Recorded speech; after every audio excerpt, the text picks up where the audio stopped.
Today's episode of Nash Rocket is brought to you by the word moist. I got a rocket in my bucket and a roll in my wall. So baby, don't touch me with the knuckly talk.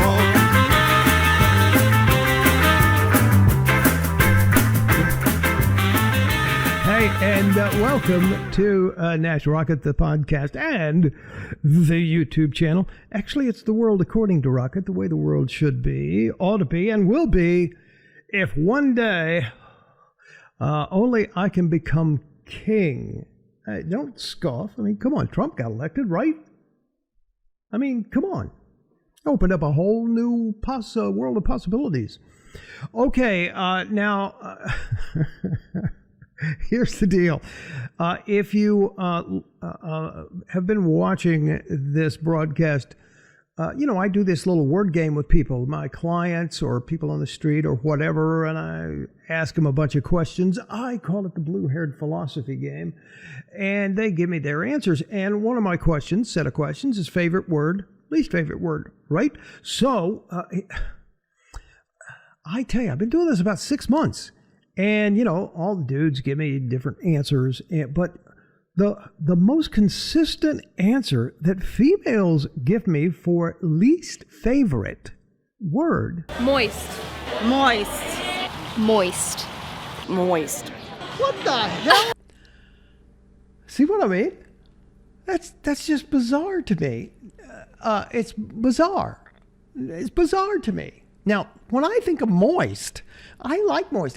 Here's what I think of when I think of moist. I think of a beautiful devil's food chocolate cake, triple layer, with icing over each layer. And you just take your fork and go right down through it, and it's so moist. It just melts through that chocolate cake like butter. That's what I think of when I think of the word moist. Moist cake. But no, evidently with girls, it's something else. I hesitate to speculate. Ooh, there's a t-shirt right there. So one of my Facebook friends, the father of one of my clients, Miss Greater Nashville, sent me a note today. Here it is right here on my Facebook. And he found...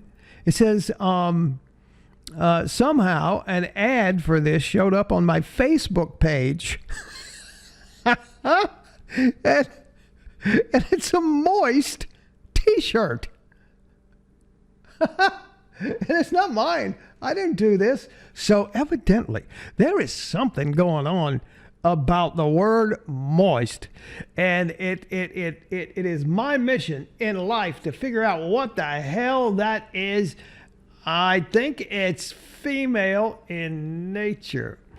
But I'm going to put the link down here if you want to go buy you a moist t-shirt. Oh, I just got a brilliant idea. Okay, this is for the girls. And then what I'm going to do for the dudes is I'm going to get me a t-shirt like this, only I'm going to put a big old piece of chocolate, devil's food chocolate cake on it and go moist. That's my rebuttal. That's what I'm going. Thank you, Chuck Fisher. I appreciate it. God, this is such a silly show. Yes, my friends, you can become a color Jedi. That's right, with the Adobe Camera Raw Filter. Let's have a look at it, all right? This is part one of two parts. Part one, we're just dealing with color in general, and part two is going to be color as it pertains to skin tone in a portrait, okay? But first, let's just get familiar with this Camera Raw Filter. All right. Here we have a plate of veggies, and this is not going to be appealing to anyone unless they're on the keto diet. And this is what we're going to do. We're going to pop it up, and we're going to pump up each individual color, and I'm going to show you how to determine that. Okay? Here we go. First thing you do is make a layer by going down here and creating a new layer, and we're going to go to Control Alt Shift and E. And that's going to make a layer, a copy, a stamp visible is what it's called. I'm just going to delete that just to show you another way of, you've got this layer selected down here, the original layer. We're going to go to Control J, boom, and that's so much quicker. So there is what we're working on right there. We're going to turn this one off, and we're going to turn the background off. So we're just working on this layer right here. We're going to go to Filter and Camera Raw Filter, and then that's going to open up the Camera Raw Filter dialog box. And by the way, this is how a CR2 file will open when you first open it right out of your camera. It will immediately open here. Okay, I am going to just get this a little tighter. We're at 65%. Let's go with 100%. Boom, there we go. So, and this is just a stock piece of footage, piece of photograph that I just grabbed somewhere online. So let's look at this. Now, what we can do is, it's kind of dull and it's kind of yawny. We could increase the contrast. Boom, right? We could decrease it, lighten it up.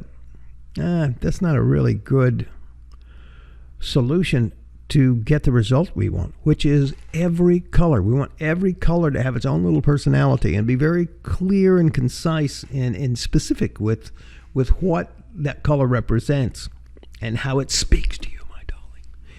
All right. We could also just hit the highlights. Yeah, that'll make everything, make the highlights go brighter. The whites, maybe.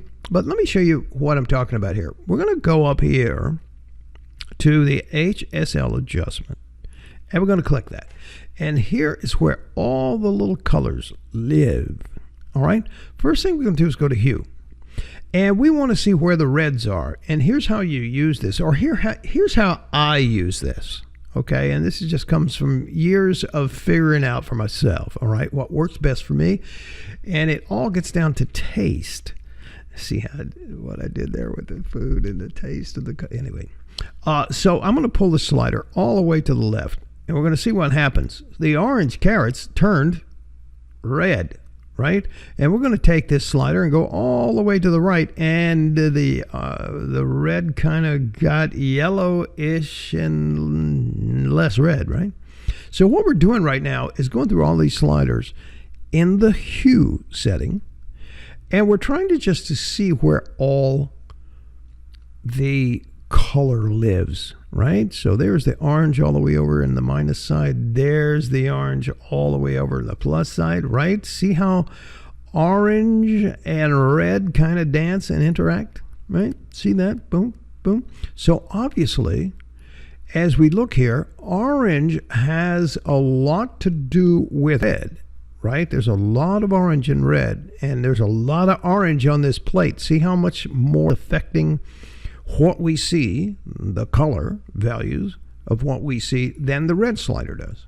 Okay, just file that information away. No biggie, no pass or fail. Just be aware of it. Then we're going to go to the yellow slider and take that all the way to the left.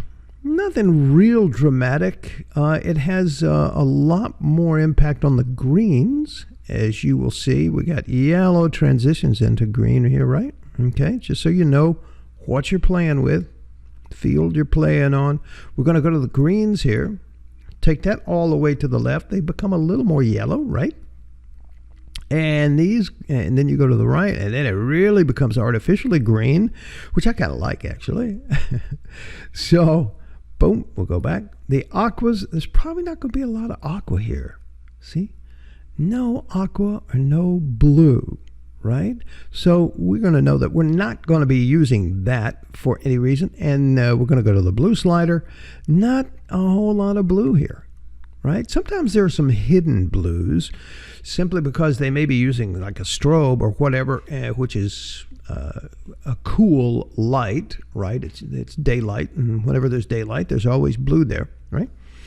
And so that's how you would find that to adjust that just a little in a micro kind of way. And the purples, we're going to look at that. Nothing going on with the purples, maybe a little bit on the magenta end. And then let's get these back to 0 if we can. Oops. Boom. And boom. There we go. Now, and then the magentas, not a whole lot going on here. So, what have we learned? We have learned that our eye is accurate. Oh, in this plate, we've got red, oranges, yellows, and greens. Now, we can see that. That's common sense. We can see that. But sometimes there's blue in there. Sometimes there are other colors that get in there for reasons that we don't know and we can't see. So that's just a little thing that I do so that I know what colors that I need to deal with. And so I can eliminate the aquas, the blues, the purples, and the magenta sliders. Okay, so let's go have a look at the oranges. The oranges were the biggest thing, okay? That's when it gets weird. When you're on this orange thing and you go all the way to the left, the things that are orange become just really weird red, okay? And then they become a really weird orange. Okay, here's the first thing, and that's the first thing I noticed about this little run through. So what I'm going to do is I'm going to go here, and I'm going to go to the middle of that range, and I'm going to start going to the left to where it starts getting wonky, which is about right there, minus 36, yeah. And I'm going to pull that back and go, okay, it starts getting weird at minus 36. And what by weird, I mean the color of the carrots, okay? So it starts getting weird there. And then I want to go to the right side and see when it starts getting weird about plus 26. So what I want to do is get it somewhere in the middle of that range, okay, for my oranges, right? So I've got that. That ends up about 14, about 4. And now I'm going to go to the saturation of that, and I want to look at the saturation that I want to use. So I take that saturation all the way to the left, and man, it looks like it's right out of a dumpster, those carrots, right? And I take it all the way to the right.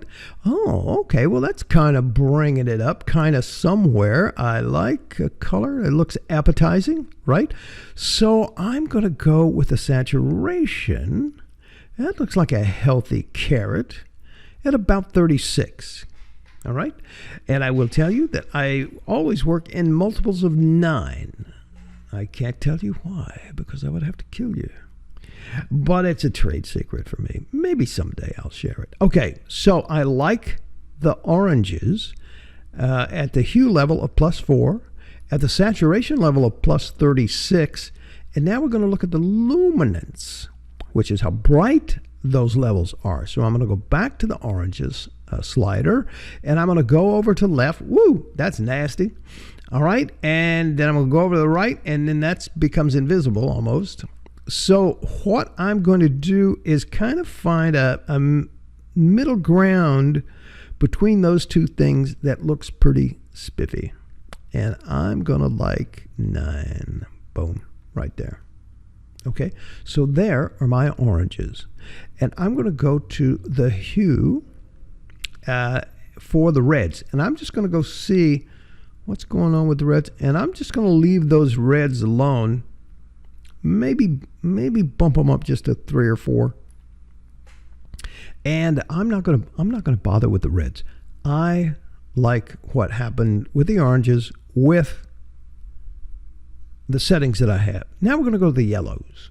All right, now the yellows are going. We got some yellows back here, and what else? We got some yellows here in the asparagus, right? So maybe some yellows over here in the cauliflower. Maybe. The cauliflower looks kind of... So anyway, we're just going to go here at the hue with the yellow, and we're going to see what happens. So it darkens stuff and makes it kind of orangey or brownish. And over here, it makes the yellows green. So I don't want my yellows green. I want them yellow, right? So I'm going to find a way. Now I'm looking at this guy right here. And I'm looking at this guy right here, all right? That's where you need to look, here and here. So let's do that one more time with your eye there. And boom. Okay, see, that's getting nasty. And this is getting better, but it's getting green. So here we go. Look at this right here. Now this, I'm guessing this is a cucumber here, right? So so now this looks like a cucumber that's not very ripe, right? It hasn't matured yet. It's still too young. All right, and this one on the other side of this looks like, oops, lost it there. It looks like it's just been in the trash bin, right, for a while. So I want to pay attention to that. So so I'm trying to find right here and here what it looks like if it's like a ripe fruit and that I want to eat it. So here it's got too much yellow in it, right? Here it's kind of got that nice little light green flavor to it. All right, I kind of like that. And then the yellow is kind of yellow back here and back here. I'm guessing those are squash, maybe. Anyway, so now that's on the hue and the saturation. I'm going to go back and I'm keeping that in mind, right? So now we're kind of getting to it. I'm pulling the saturation down here so that it's not so much yellow, but it's kind of that nice, moist little center of a cucumber, right? I like that. And luminance, I'm just going to check it out and see. If I take it here, oh my God. And then, oh, it's amazing how much yellow is on this plate here that you don't really identify as yellow. There's the luminance. So I do want to pop that out a little bit, see? So, and this is why it's more, this is the whole Jedi thing about it. This is why it's more reasonable to edit the colors individually than just go in here and put an edit on the whole plate of food. Because if you can edit them individually in terms of their hue and their saturation and their brightness, right, or luminance, that's it just gives it depth and gives it more personality, right? So I kind of like that there. Okay, so we're going to go to hue. And our final slider is green. So this is obviously going to affect a lot. Now, I bring it all the way to the left. And that's old that's old asparagus and broccoli. I take it all the way to the right. And that looks like frozen asparagus and broccoli. And ugh. While I do like the color, it's not quite appetizing. And what we want to do is make this food appetizing. So we're going to pull it back. And we wanted to have some nice, fresh looking green to it. And I'm determining that at about 27. Okay? And so now then, I'm going to go to saturation. And I want to see what kind of saturation, of how much of that hue I want to see, right? So here we are on the green slider at saturation. We're going to go left. And that takes all the green out of it. And on the right, it's going to put way too much green in it. But now that I look at it, not quite so much. So I'm going to just pull that back a little bit. And I'm guessing to about 45. Boom. Right? So I look at the greens here. I look at the green here and here. I like that. So now we're going to go to luminance. Same thing. We're going to take the luminance, the darkness or the lightness out of it all the way to the dark side of it. And we're going to take it to the right and really brighten it up. It's too bright. It's not dancing well with the other colors, so I'm going to pull that back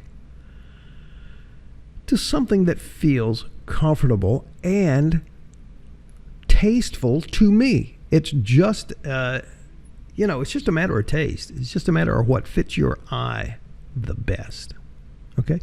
So I am looking at that, and I can see all the different colors that I wanted to embellish in terms of all their light, in terms of their hue, and how much of the saturation we wanted that hue.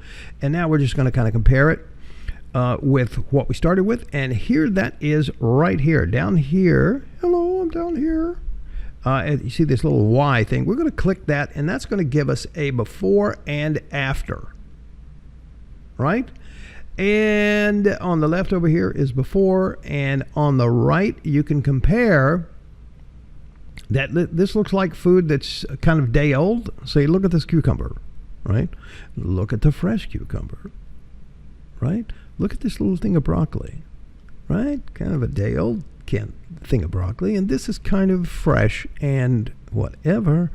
And the carrots look like they've just kind of been sitting there for a while.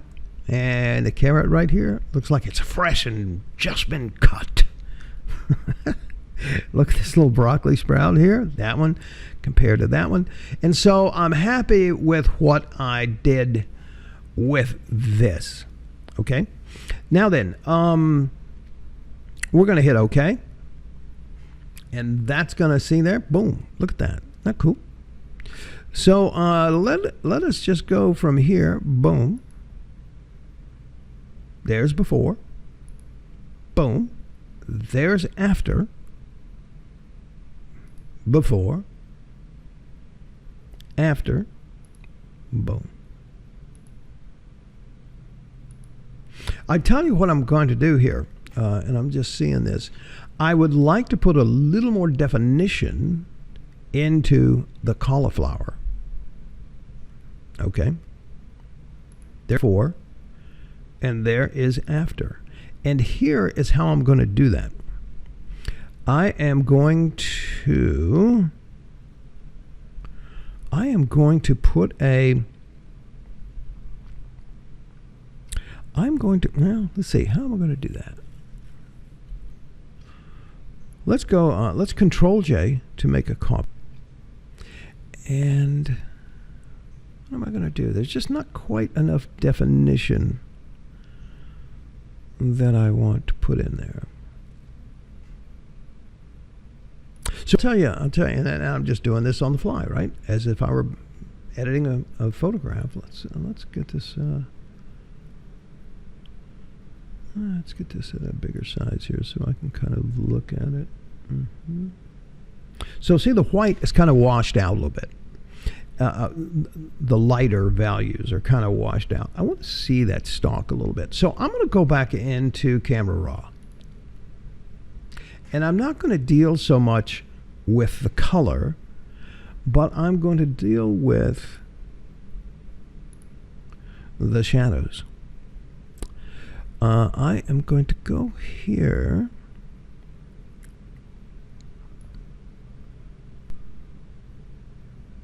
And I'm just going to play with the blacks a little bit, maybe the whites, just to tone down the white a little bit, or the light color. And the same thing with the highlights. Yep. And so that's bringing out a little bit. Now, also it has to do with how this was shot. This is not my photograph, obviously. And I'm just going to touch the texture up a little bit. There we go. See there? So we're getting some detail in the cauliflower there. And perhaps a little clarity. Boom. Boom. Right? Okay. I can live with that. Seeing as how I have to fix this photograph, because it's not terribly great shot of this plate of vegetables. All right. Good enough. So here is, boom. There we go. And here is, boom. Before. After. Before. After. We have some detail in the cauliflower. And there's plenty of detail in the broccoli and the asparagus and the cucumber. Boom. Right? And the carrots. And there we have it. That is how you use your Camera Raw filter to become a color Jedi. This is part one. On the next tutorial, we're going to look at how you do the very same thing for skin tone when you're making portraits, and it's awesome. This is kind of a little primer to get you used to using those sliders and what they mean, and you just have to get in there and play and develop your own technique of sorting things out and sniffing out how you want to use it. But that's how I do it. I hope it, ouch, bit my lip. Oh, man. I hope you enjoyed it. If you did, I'd appreciate you subscribing to this channel. And don't forget to ring the bell so you can be notified every time we have a groovy Photoshop tutorial. Say your prayers, share your toys, don't hurt anybody. If you make a mess, clean it up. And remember, it ain't enough to be good when you dream of being great. We'll see you next time. Thanks for watching.